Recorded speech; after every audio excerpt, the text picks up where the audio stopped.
वहीं से कंटिन्यू करूं कि फिर से नया? हाँ, तो मैं बात कर रहा था कोविड-19 कैसे फैला। एक छोटे से शहर से, चाइना के देश से, ये विश्व के सारे देशों में कैसे फैल गया। सबसे पहले तो ये चाइना की गलती का परिणाम पूरा देश भुगत रहा है, और उसके साथ साथ देश की विभिन्न सरकारें जो अपने अपने देश में इस बीमारी को गंभीरता से नहीं लिया गया।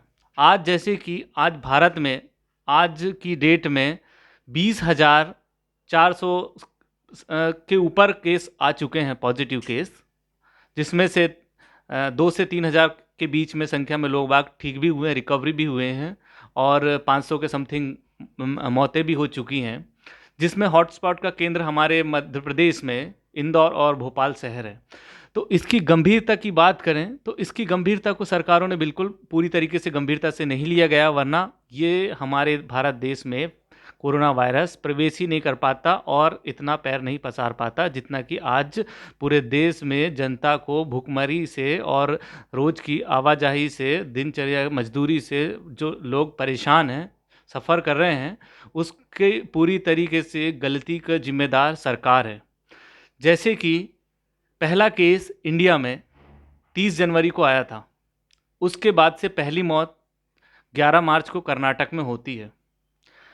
ठीक अगर सही तरीके से सटीक कदम लिया गया होता देश के प्रधानमंत्री और देश के सरकार के द्वारा, तो कोरोना वायरस हमारे देश में नहीं फैलता। जब सटीक कदम उठाने थी कि जो बाहर से आ रहे हैं, विदेश से आ रहे हैं, जो हमारे देश के नागरिक विदेश से आ रहे हैं, सबसे पहले उनको उसी जगह पे रोका जाना था कि जहां अपने देश में जहां भी हैं वे वहीं रहें, और भारत में प्रवेश करने से पहले इनको 14 दिन का जो क्वारंटाइन पीरियड है इनको वहीं रखना था। देश में बहुत सारे होटल, बहुत सारे अस्पतालें हैं, इनको वहीं रखना था और इनको आइसोलेट करना था। ये वो लोग थे जो किसी भी जगह में रह के सर्वाइव कर सकते थे, क्योंकि विदेश में वही तबका, वही जनता बाहर जाती है जो इस सक्षम होती है कि जो प्लेन और बाहर का सफ़र कर सकती है, वो होटल में रह कर के आइसोलेट और क्वारंटाइन रह सकती थी। लेकिन सरकार ने उनको बाकायदा 30 जनवरी तक, फरवरी पूरा बीत गया, पूरे उस तक आने दिया। रोकना उन व्यक्तियों को था जो विदेश से आकर के हमारे देश में प्रवेश कर रहे थे।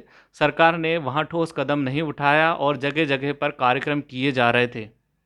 सबसे पहले तो देश में 28 फरवरी को नमस्ते ट्रंप का आयोजन किया जाता है, कार्यक्रम का, जिसमें लाखों तादादों की भीड़ होती है, जिसको बिल्कुल भी तरजीब नहीं दी गई, जो कोरोना वायरस जबकि 3 महीने पहले से इतनी घातक बीमारी का रूप ले चुका था। जबकि यह जानते हुए कि यह एक संक्रामक बीमारी है, लोगों से एक दूसरे से फैलती है, अगर ये लॉकडाउन का कदम ठीक अगर 1 महीने पहले ही ले लिया गया होता तो आज तक हमारे देश की स्थिति बहुत हद तक नियंत्रित होती। चूँकि सरकार इसके बावजूद भी हमारे देश में उठापटक की राजनीति, मध्य प्रदेश का तख्ता पलट, इसमें बिजी थी।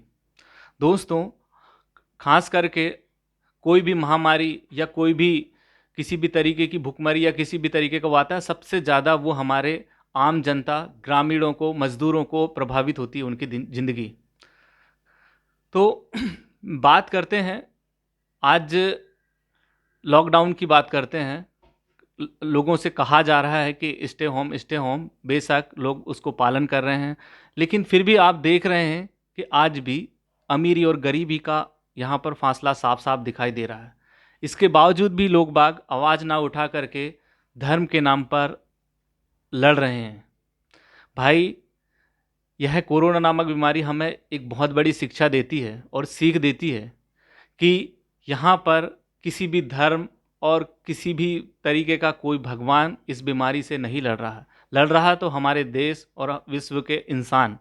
तो हमें मानवीय धर्म को क्यों हम भूल रहे हैं? मैं कहना चाहता हूँ सिर्फ इतनी सी बात कि अगर कोरोना नामक बीमारी को यह भगवान क्यों नहीं बचा रहे हैं? हमें इस भगवान के नाम के डर से, अंधविश्वास से परे होकर के विज्ञान के बारे में सोचना है।